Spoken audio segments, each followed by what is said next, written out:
अस्सलाम वालेकुम सर।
अस्सलाम वालेकुम क्लास। क्या हाल चाल है आपके? आपको आवाज़ आ रही है मेरी? जी जी सर, आ रही है आवाज। स्टार्ट करते हैं। इस तरह है बेटा कि हम मिड के बाद जो हमारा सिलेबस है उसमें ये जो हैंडआउट्स मैंने आपको शेयर किए हैं, यही मिड में शामिल होगा। इसमें हमारे पास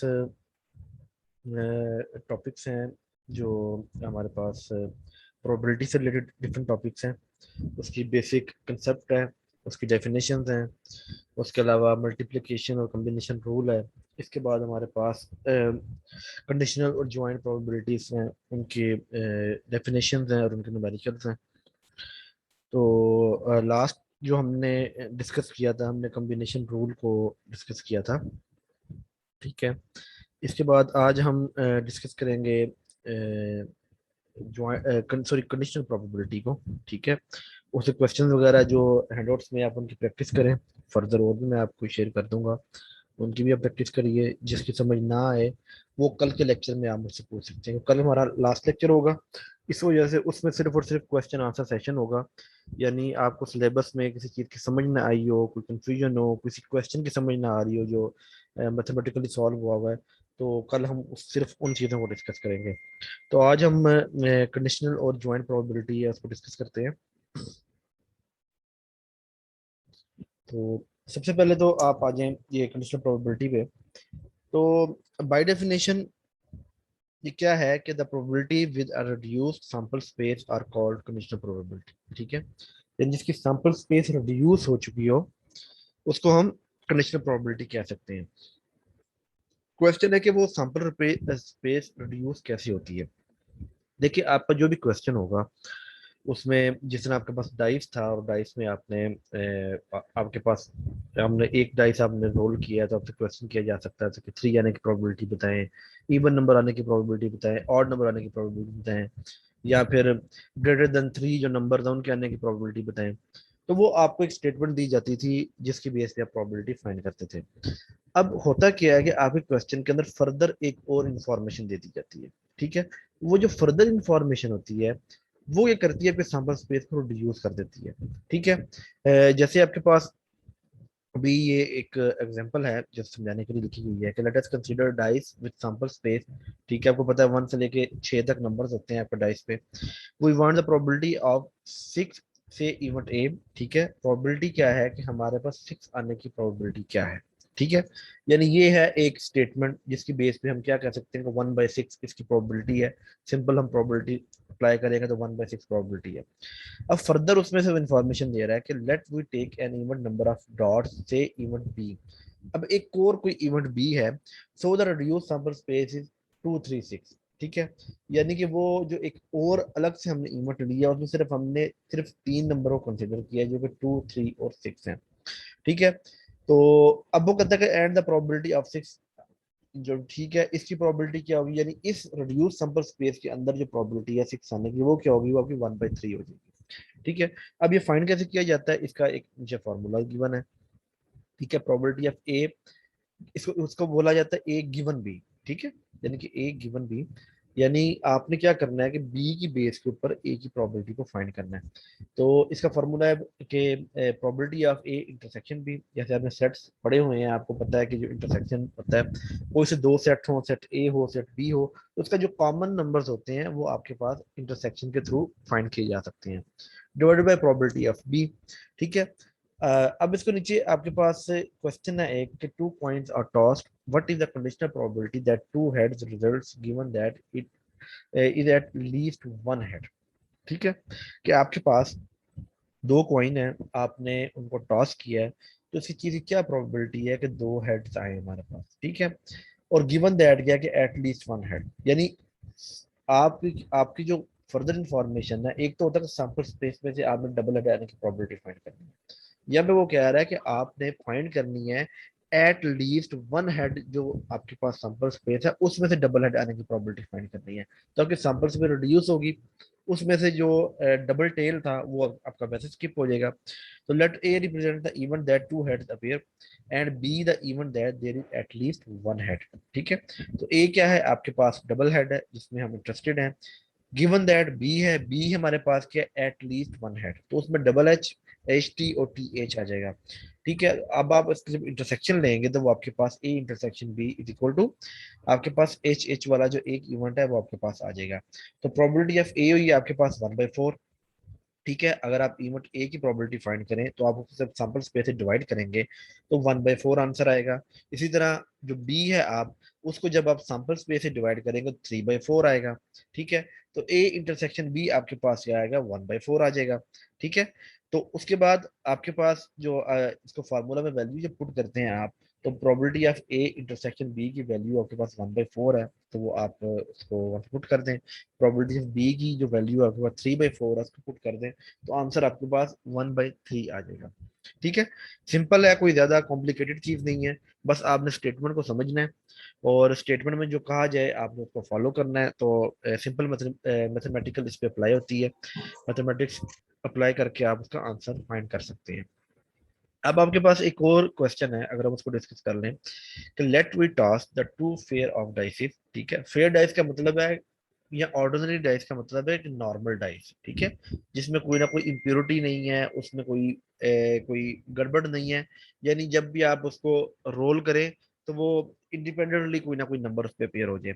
तो फेयर का मतलब यहाँ पे ये है, what is the conditional probability that the sum of the two dice will be 7। ठीक है, यानी इस चीज की क्या प्रोबेबिलिटी है कि आपने जो दोनों नंबर्स के जब आप सम करें तो आंसर आपके पास 7 आए। ठीक है, given that the some is odd, जबकि आपने किस में से फाइंड करना है, जो ऑड नंबर का सेट है उसमें से। ठीक है, the some is greater than 6, the two dice had the same outcome. ठीक है, ये सब आपने तीनों जो क्यूरीज है आपने फाइंड करनी है एक प्रोड्यूस सैंपल स्पेस से। और आपके पास सबसे पहले तो आप क्या करेंगे, सैंपल स्पेस बनाएंगे अपनी। ठीक है, दो डाइस हैं, सैंपल स्पेस आपको आपके प्रैक्टिस के लिए क्वेश्चन भी दिया था, आपको बनानी आनी चाहिए। ठीक है, आपके पास फर्स्ट डाइस है, फिर सेकंड डाइस के नंबर है, तमाम नंबर आ जाएंगे। तो फर्स्ट डाइस में 6 नंबर्स हैं, सेकंड में भी 6 एंड 6 मल्टीप्लाई बाय 6, आपके पास टोटल 36 इवेंट्स की सैंपल स्पेस बनेगी। तो इस सैंपल स्पेस की बेस में सबसे पहले आप क्या कहते हैं कि लेट ए जो है इवेंट वो है द सम इज 7। ठीक है, आप जो क्वेश्चन में जो कहा गया है कि सम है वो 7 है। ठीक है, फिर आपसे कहा जाता है कि लेट बी क्या है, द सम इज ऑड। ठीक है, कि जो सेकंड आपकी पोर्शन है आपकी स्टेटमेंट का, कि ऑड नंबर का जो सेट है वो बी से डिनोट हो रहा है। सी डिनोट कर रहा है कि ग्रेटर देन 6। ठीक है, और जो आपके पास जो लास्ट है आपके पास डी, वो है द टू डाइस हैड, यानी सेम सेम नंबर जो आपके पास हो। ठीक है, तो ए आपके पास आ गया सबसे पहले कि द सम इज 7। तो आप सैंपल स्पेस में से वो इवेंट्स को अलग कर लेंगे जिनका सम 7 हो रहा है। ठीक है, तो 1 + 6 7 है, 2 + 5 7 है, इसी तरह लास्ट में 6 + 1 7 है हमारे पास। बी है वो है कि जिसका सम हमारे पास ऑड है, तो 1 + 2 = 3 हमारे पास ऑड नंबर आ रहा है, 1 + 4 ऑड आ रहा है, 1 + 6 ऑड आ रहा है। तो टोटल आपके पास ये तकरीबन 18 नंबर होंगे, क्योंकि 36 है, हाफ जो से होंगे वो आपके पास ऑड नंबर का सेट आ जाएंगे, हाफ होंगे आपके पास इवन के आ जाएंगे। तो ऑड नंबर का सेट आ गया। सी क्या है, सी था हमारे पास कि the some is greater than 6। तो वो तमाम इवेंट्स जिनका सम 6 से अबव है, हम उन सबको यहाँ पे उनको इंक्लूड कर लेंगे। उसके बाद हमारे पास लास्ट जो सेट है वो डी है। डी क्या है हमारे पास, कि हमारे पास डबल जो फेस जो है वो डबल आ जाए हमारे पास। तो 1 1 2 2 3 3 ये 6 नंबर हमारे पास आ जाएंगे। अच्छा, अब हमारे पास सबसे पहले क्या है कि हम कहते हैं ए इंटरसेक्शन बी। ठीक है, यानी उसने कहा था कि जो ए इवेंट है, गिवन दैट बी से चेक करें, गिवन दैट सी से चेक करें और गिवन दैट डी से चेक करें। सबसे पहले अगर आप उसको ए इंटरसेक्शन बी के साथ करते हैं, तो आप इनका इंटरसेक्शन ले लें, आपके पास जो कॉमन इवेंट्स है वो आ जाएंगे। ए इंटरसेक्शन सी करें, उससे कॉमन इवेंट्स आ जाएंगे, और ए इंटरसेक्शन डी आ जाए, उससे उसमें कॉमन कोई भी नहीं है, इस वजह से वो आपका खाली सेट आ गया, एम्प्टी सेट आ गया, यहाँ पर उसको 5 से डिनोट करते हैं। अच्छा, अब आप इनकी प्रोबेबिलिटीज फाइंड कर लें। प्रोबेबिलिटी ऑफ ए क्या है, आपके पास जो टोटल इवेंट्स थे वो 6 थे ए सेट में, तो 6/36 है। बी 18 थे, तो 18/36 है। सी के जो इवेंट्स थे वो 21 थे, तो 21/36 है। और डी के जो इवेंट्स थे वो 6/36 है। अब इनके इंटरसेक्शन को देख लें। इंटरसेक्शन जो ए इंटरसेक्शन बी जो है इवेंट, वो उसकी प्रोबेबिलिटी है 6/36। ए इंटरसेक्शन सी की भी 6/36 है, और ए इंटरसेक्शन डी की 0 है हमारे पास, क्योंकि वो 5 खाली सेट है हमारे पास। अच्छा, अब आपने क्या करना है, अब आपने बारी बारी फार्मूला में वैल्यूज पुट करते जाना है। सबसे पहले हम चेक करेंगे probability of A given B. A given B का फार्मूला है probability of A intersection B into probability of B. तो इंटरसेक्शन बी की वैल्यू आप पुट करेंगे, प्रोबेबिलिटी ऑफ बी की वैल्यू पुट करेंगे, तो आंसर आपके पास आ जाएगा। इसी तरह ए इंटरसेक्शन सी का जो फार्मूला है वो probability of A intersection C divided by probability of C आ जाएगा। तो आप इनकी वैल्यूज पुट करें तो 2/7 हमारे पास आ गई है वैल्यू। और इसी तरह जो लास्ट में डी के साथ अगर आप करते हैं तो वो आपके पास 0 प्रोबेबिलिटी आती है, क्यों, क्योंकि इस तरह का कोई इवेंट अक्कर कर ही नहीं सकता। तो इन्हीं को अगर आपसे कहा जाए कि आपने in terms of percentage show कर दें, तो आप इन्हीं नंबर्स को 100 से मल्टीप्लाई कर देंगे, तो आपके पास इसका परसेंटेज में आंसर आ जाएगा। अच्छा, इसके बाद ये तो हो गया हमारे पास कंडीशनल प्रोबेबिलिटी,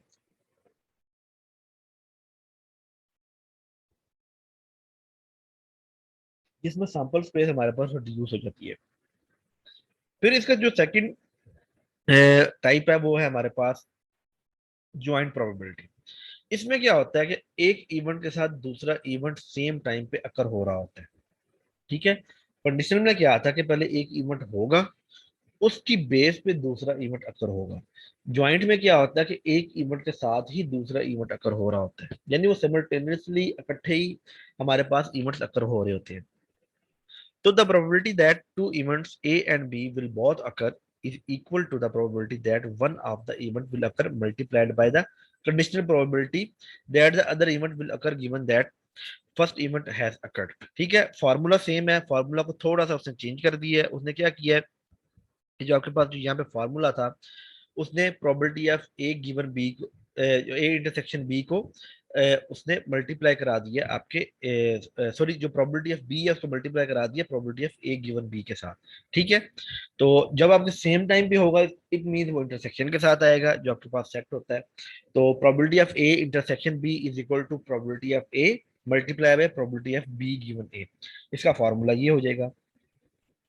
तो आपके पास इसकी जो अगर आप फर्स्ट एग्जांपल देखें तो उसमें वो क्या कहता है कि अ box contains 15 items, 4 of which are defective and 11 are good। ठीक है, 2 items are selected, what is the probability that the first is true and second is defective। ठीक है, यानी उसने क्या कि आपके पास एक बॉक्स है जो 15 आइटम्स पड़े हैं। इन केस हम कहते हैं कि वो आपके लाइट बल्ब्स हैं। ठीक है, उसमें 15 लाइट बल्ब्स पड़े हुए हैं, जिसमें से जो 4 हैं वो खराब हैं और या वो फ्यूज हैं और 11 हमारे पास बिल्कुल ठीक है। वो कहता है कि उसमें से हमने 2 बल्ब उठा लिए हैं या 2 आइटम उठा लिए हैं। अब वो जो 2 आइटम है उसकी ये क्या प्रोबेबिलिटी है कि उसमें जो हमने पहली दफा आइटम उठाया हो वो हमारे पास ठीक हो और जो दूसरा आइटम उठाया वो हमारे पास खराब हो। ठीक है, अब वो क्या कर रहा है, अब दोनों इवेंट्स की इकट्ठी प्रोबेबिलिटी आपसे पूछ रहा है कि ए में हमारे पास गुड आइटम आया हो और बी में हमारे पास फॉल्स या डिफेक्टिव आइटम आया हो। ठीक है, तो अब हम इसको देखते हैं, इसको सॉल्व किस तरीके से करते हैं। तो सबसे पहले वो क्या कहता है कि let A represents the event that the first item selected is good. ठीक है, यानी ए वो इवेंट है जो फर्स्ट आइटम था वो गुड है और बी वो इवेंट है कि जो सेकंड आइटम है वो हमारे पास खराब है। अच्छा, then we need to calculate the probability of the joint events. ठीक है, यानी जॉइंट इवेंट है ए और बी इकट्ठा हमारे पास अकर हो रहा है, इसकी प्रोबेबिलिटी क्या है हमारे पास। तो फॉर्मूला हमारे पास है probability of A intersection B is equal to probability of A multiply by probability of B given A. ठीक है, तो प्रोबेबिलिटी ऑफ ए हमारे पास क्या होगी, देखिए आपके बॉक्स में 15 आइटम पड़े हैं, उसमें से 11 ठीक हैं। आपने पहला आइटम उठाना है और पहला आइटम ठीक आने की प्रोबेबिलिटी क्या होगी, 11/15। क्यों, 15 है टोटल आउटकम जो आ सकते हैं, 11 है हमारा इंटरेस्टेड आउटकम जो 11 तरीकों से अकर हो सकता है। ठीक है, यानी 11 में से कोई भी एक आइटम हमारे हाथ में आ सकता है। तो 11/15 प्रोबेबिलिटी ऑफ ए की वैल्यू आ जाएगी। देखिए अब आपके पास फार्मूला में एक चीज तो सॉल्व होगी, सेकंड आ गया प्रोबेबिलिटी ऑफ बी गिवन है। ठीक है, अब आपने उसकी वैल्यू फाइंड करनी है। तो given the event A has occurred the remaining 14 items which 4 are defective therefore the probability of selecting defective after good has been selected.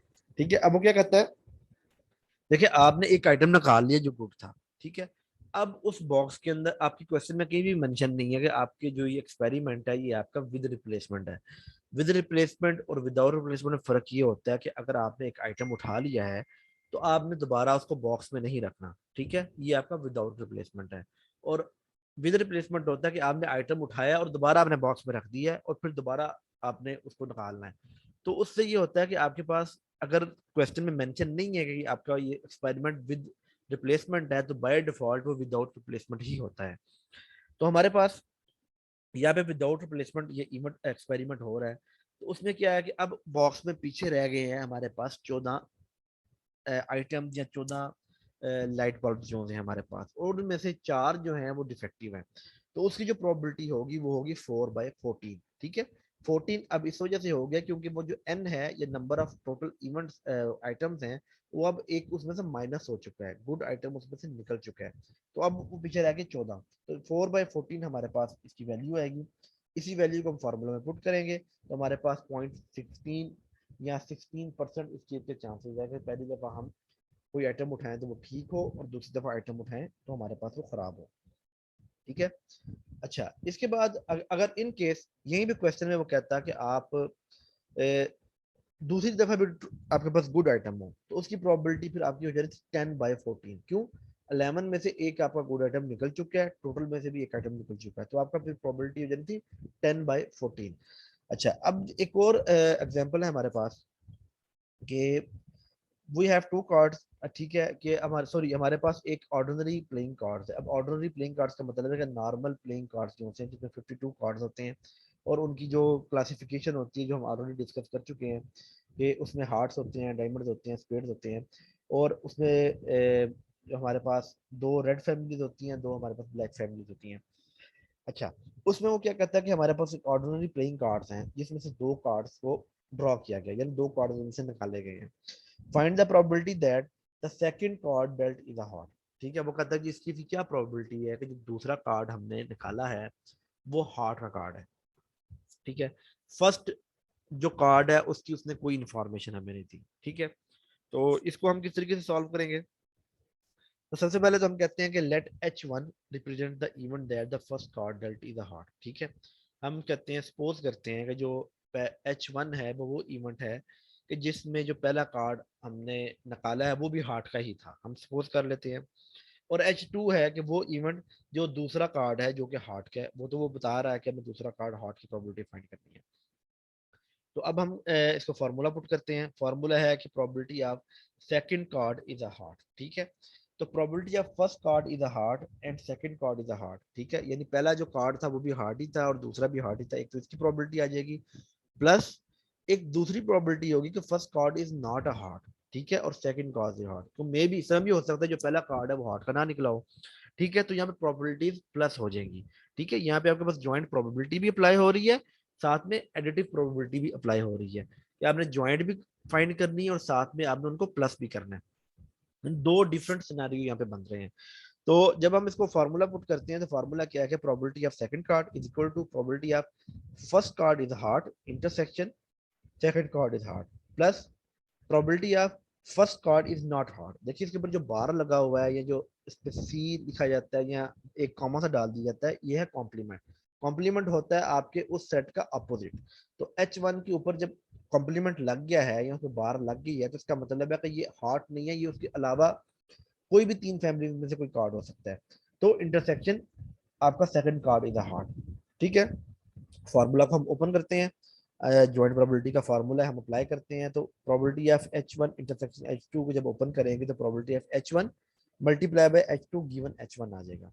इसी तरह H1 कॉम्प्लीमेंट इंटरसेक्शन H2 को जब ओपन करेंगे तो हमारे पास H1 इंटरसेक्शन इनटू हमारे पास H2 given H1 बार आ जाएगा हमारे पास। इसको हम अगले पेज पे हमारे पास इसका सोल्यूशन है। अब आप देखें कि प्रोबेबिलिटी ऑफ H1 क्या है। ठीक है, आपके पास टोटल होते हैं 13 हार्ट के कार्ड्स। ठीक है, तो टोटल कार्ड्स है आपके पास 52, तो 13 डिवाइडेड बाय 52 इसकी वैल्यू आ जाएगी, multiply by second card is a heart. ठीक है, तो आपके पास जब आपने 52 कार्ड में से जो 13 हार्ट के कार्ड हैं उनमें से एक कार्ड निकाल चुके हैं, तो सेकंड अटेम्प्ट के ऊपर अब वो कार्ड आपके 51 रह चुके हैं। ठीक है, और 13 में से भी एक कार्ड आप हार्ट का निकाल चुके हैं, इस वजह से वो 12 कार्ड रह चुके हैं, तो 12/51 इसकी वैल्यू आ जाएगी। इसी को जब प्लस करेंगे हम, तो फर्स्ट हमारे पास प्रोबेबिलिटी है कि कार्ड हार्ट नहीं है। तो हार्ट के अलावा हमारे 52 कार्ड्स के अंदर 39 दूसरी फैमिली के कार्ड्स हैं। 39 डिवाइडेड बाई 52 इसकी वैल्यू आएगी, मल्टीप्लाई बाय 13/51। क्यों? क्योंकि अब जो कार्ड एक निकल चुका है टोटल कार्ड में से वो हार्ट का नहीं है, तो हार्ट के 13 कार्ड वहीं भी मौजूद है, तो 13/51 हमारे पास इसकी वैल्यू आ जाएगी। तो इसको हम जब सिंप्लीफाई करेंगे तो हमारे पास 1/4 या 25% इसकी वैल्यू आ रही है। ठीक है, यहाँ तक किसी को क्वेश्चन हो तो पूछ सकता है।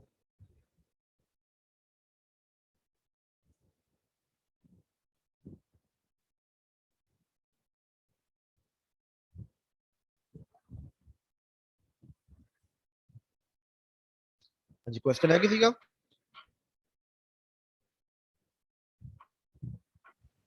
क्वेश्चन नहीं है तकरीबन सर, कोई नहीं पूछ रहा, आगे चले। अच्छा बेटा, इस तरह है कि ये जो हैंडआउट्स हैं इसके आगे अब आपके पास दो तीन और क्वेश्चन भी हैं। ठीक है, इनकी आप प्रैक्टिस कर लें। ठीक है, और इसमें जो लास्ट पेज है, जो ये वाला क्वेश्चन है लास्ट पेज के ऊपर, ये 6.25, इसको आपने छोड़ देना। ठीक है, ये आपका इंक्लूड नहीं है, ये काफी कॉम्प्लिकेटेड हो जाता है, तो ये आपका इंक्लूड नहीं है। इसके पीछे पीछे जो आपके क्वेश्चन हैं ये आपके इंक्लूड है, तो आप इनकी प्रैक्टिस कर लें। इसके अलावा कुछ और क्वेश्चंस मैं आपसे शेयर कर दूंगा, उनकी भी प्रैक्टिस करिएगा।